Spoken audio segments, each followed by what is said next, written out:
Maybe we'll ask somebody in the group to share. Just bring that whole passage into a sentence that what you think it's all about. That would be great. Is there someone in your group, Pastor Jeff, that's going to speak?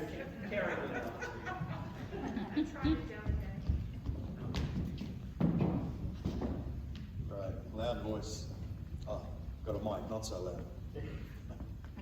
We came up with, confidently respond to God's call with the gifts He has given each of us to proclaim God's goodness.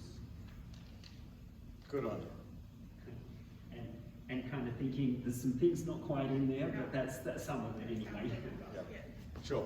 But maybe across everybody we'll get most of everything. Mm-hmm. So maybe this group, yeah? With what God has given you, be the best person by living the life He sets before you for the purposes He wants fulfilled. Good. This group?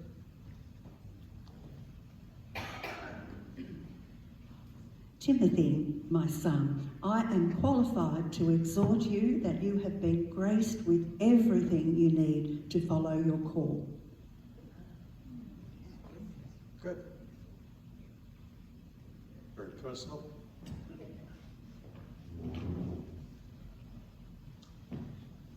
Fan into flame the gift of God without fear and shame, but with power, love and self-discipline, because He saved us by His grace from death to life, and teach this to others. We need a lot of conjunctive words. There's a précis. That's It's right. not good English. Who says you need full stops? That's Yeah, right. that's right. Joining words, everything. Yeah. But it's Bible. How can you go wrong? Don't be afraid to declare the gospel, which brings life and immortality regardless of the consequences. Good. I was waiting for the consequences to come in. All right? That's very good, because twice it says suffering, right? There. Most of us want to leave that out. Very good, Peter, right? You know. And, but, you know, he captured the heart, yeah? Of the thing, and got some idea of what Paul is saying. And so I put down, I'm not saying it's any better or right, but I just wanted to make sure I could include that word. God has called us, enabled and empowered us by the Spirit and grace to live a life dedicated to His purpose, regardless of the difficulties, right? And that's the point, right?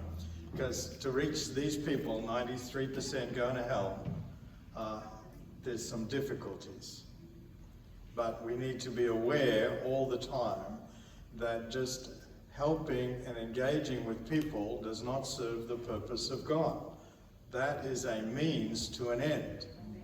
And if we confuse the means with the end, we'll never achieve the end. If we don't have a strategy towards an end, then we'll be nice people and we'll meet with people and we'll connect with people, and one day we'll go to heaven and they'll go to hell. But we're right here now to make a difference, right? And so when we're having a coffee, when we're walking, when we're doing whatever, we're thinking and we're praying and we're strategizing. How can we bring light and life and gospel and eternity and kingdom to these people? How can I be all things to all men that I might win some? We must not confuse the means with the end, and that think that because we're engaged with the means, we've achieved the end. Does that confuse anybody? No, right. There's just a little bit of a challenge there, right? And that's what Paul is saying here in this place, that to have a holy calling. Now, the word holy, when I was growing up, I was at Dandenong Assembly of God, and above the altar, there was this big sign, holiness unto the Lord, right? Never knew what it meant, aside from somehow holiness meant that somehow you were separated and you were different to, and I was told the women in our church were holy because they never coloured their hair, shaved their legs, or wore makeup, right? So holiness to me just meant a lot of ugly women. But aren't you glad you don't have to be holy, ladies, right? You know, and the men will say amen. You know. But come to realize, and I'm sure you have as well, but the word holy in the Bible just simply means altogether other than, just means other than. God is other than. There is none like the Lord. God is holy, therefore he's other than, right? He's other than everything else that exists. The only entity that is other than with God, in the real sense, is man, and for a fleeting time, angels. But in an eternal sense, in that reality, only mankind. So when Adam and Eve were created, they were other than everything else with God. But when they sinned, they became other to God, and God was other than them. When we come to the Lord, we become other than everything else again, and become other than with God. Does that, right? So here we have this calling, which is other than any other calling that we may have. It is totally other than whatever other calling anybody else has in life. Christians have an other than calling. It's a holy calling, right?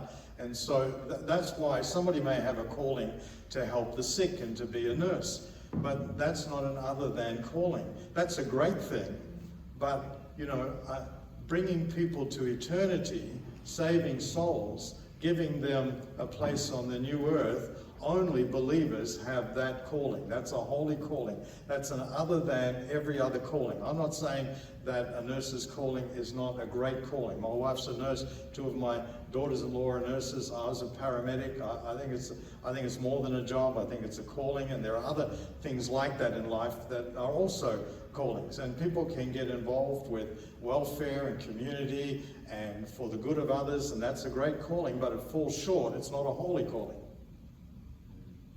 Yeah? So we have a holy calling, you know what I'm saying, right?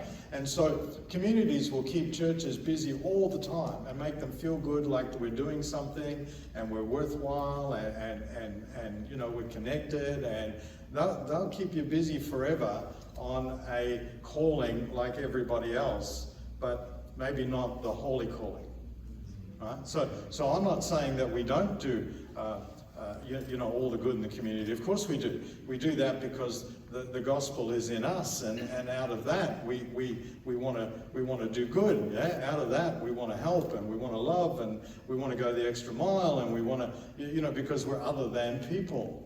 Other than people will go the extra mile. Other than people will give the shirt as well as the coat. Other than people will forgive the unforgivable. Other than people will get up when they're tired when nobody else will. That's what other than people do because of the other than call, which is the holy call, right? But everybody's call falls short. Welfare will never grow a church because welfare of itself will never see people saved. Welfare is something that a growing church does, but it's not going to grow the church, right? And we have to learn to be able to connect the dots between what the world has as a calling, the good people, in helping other people, but how do we connect the dot and bridge the gap to the holy calling, which sees people become, as we were there in that passage, as we were changed and consecrated and forgiven and all that sort of thing. How do we bring them into the picture, the 93% of these people that we connect with? And so when our purpose is to be out there, and when we're having coffees and when we're walking with people and when we're talking with people,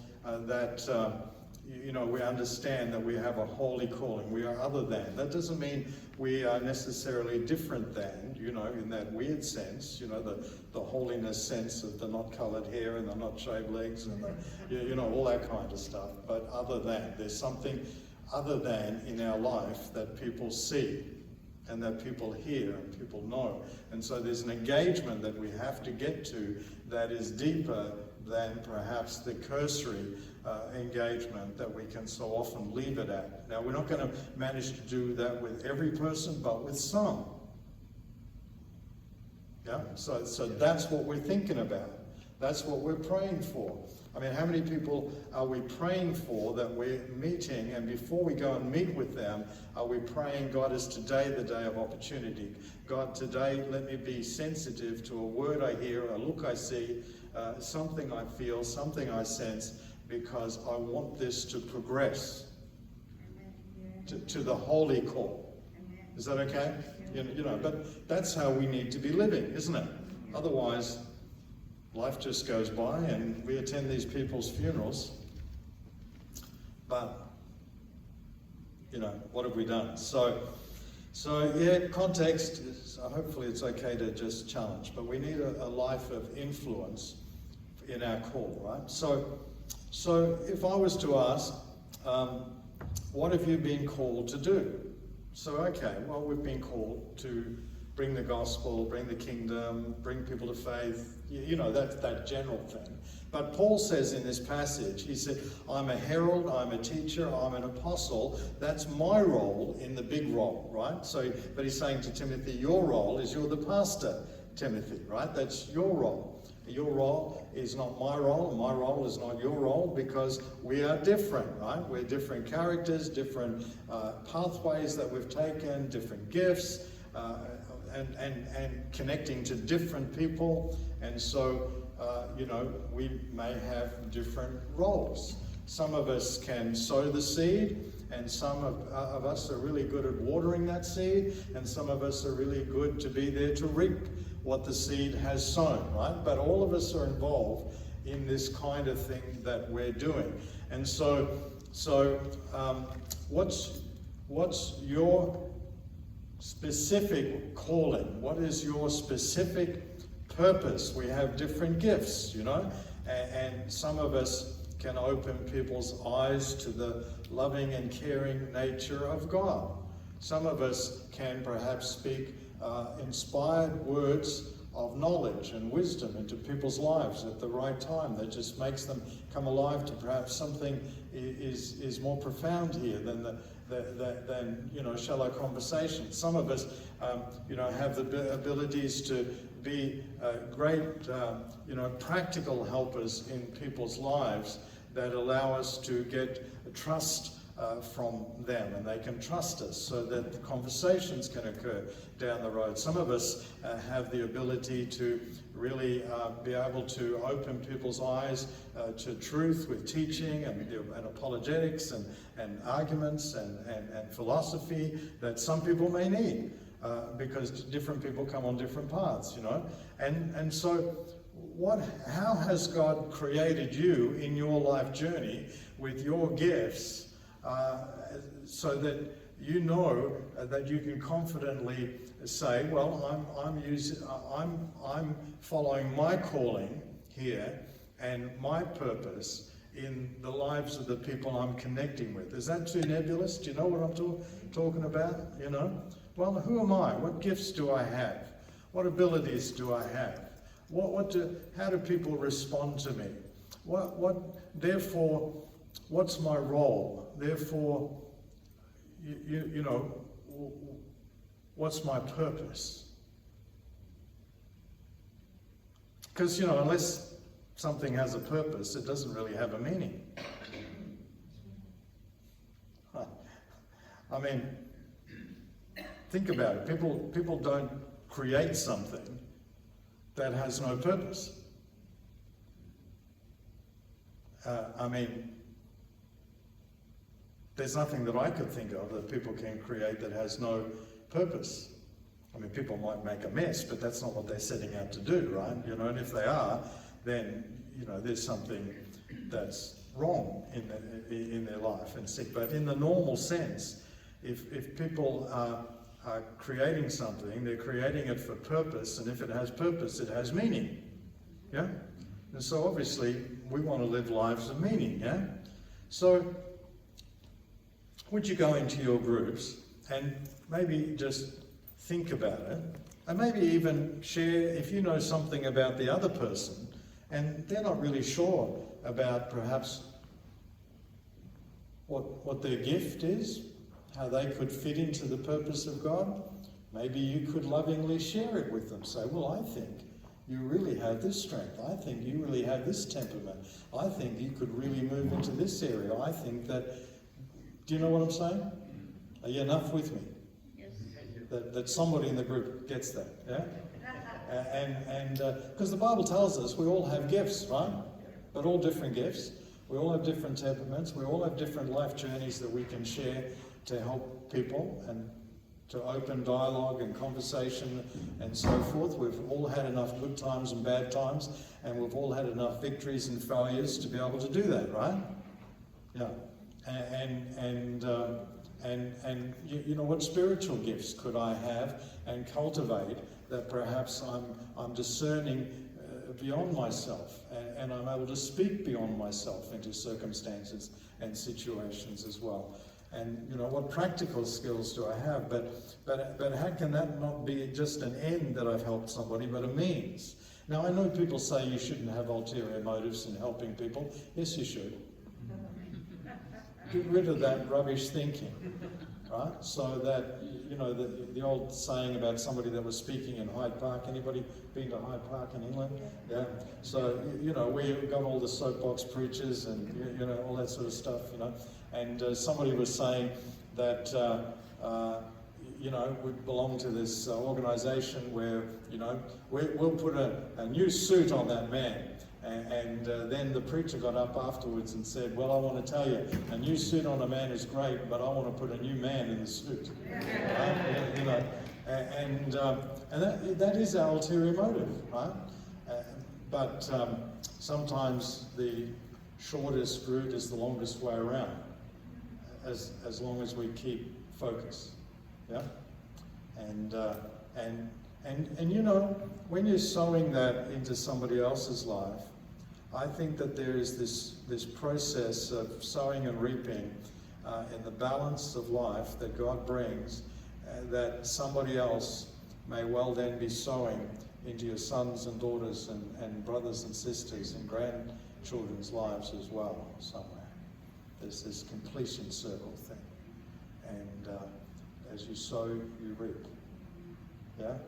And now I just said that for somebody here today, this little inspiration, all right? Take it, go with it, and understand that, right? So let's break into the group and say, okay, who am I?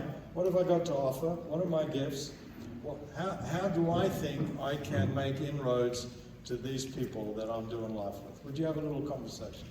And encourage each other with what perhaps you know about them.